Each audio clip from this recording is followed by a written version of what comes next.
আল্লাহ যদি দয়া করে যেই দিন আপনি সিজদার শান্তি খুঁজে পাওয়া শুরু করবেন, আর একটু মোহাব্বতের আওয়াজে,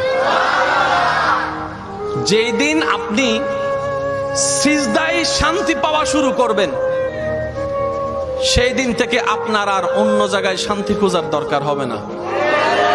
এখন অনেকে শান্তি খুঁজে মন খারাপ হলে গান শুনে,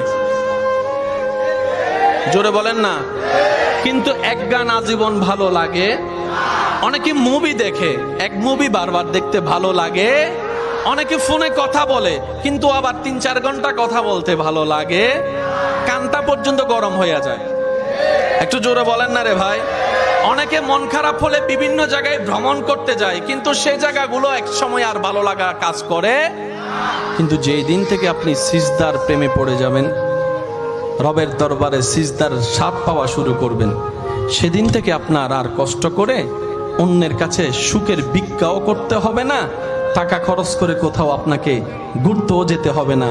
যখনই মন খারাপ হবে, যাই নামাজটা বিছিয়ে রবের দরবারে সিজদায় পড়ে যাবেন, কপালটা আপনার মাটিতে লাগবে, নাকটা মাটিতে লাগবে, মুখে থাকবে সুবহানা রব্বিয়াল আলা।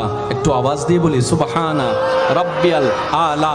আপনি ফিস করে রবের প্রশংসা করতে থাকবেন। সেই শান্তিদাতা রব আপনার ব্রেইনের মধ্যে, আপনার মনের মধ্যে শান্তি দেওয়া শুরু করবে, প্রশান্তি দেওয়া শুরু করবে, সুকুন দেওয়া শুরু করবে। সুবহানাল্লাহ, সুবহানাল্লাহ, সুবহানাল্লাহ।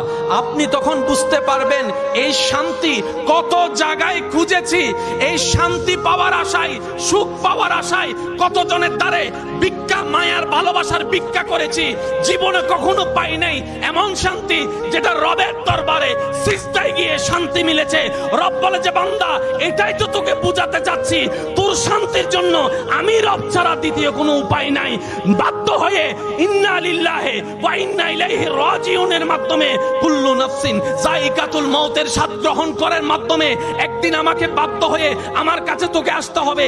সে আসার আগেই দিল থেকে আমার কাছে চলে আয়, তোর জন্য দুনিয়াও শান্তির বানাই দিব, কবর হাসরও শান্তির বানাই দিব। সুবহান।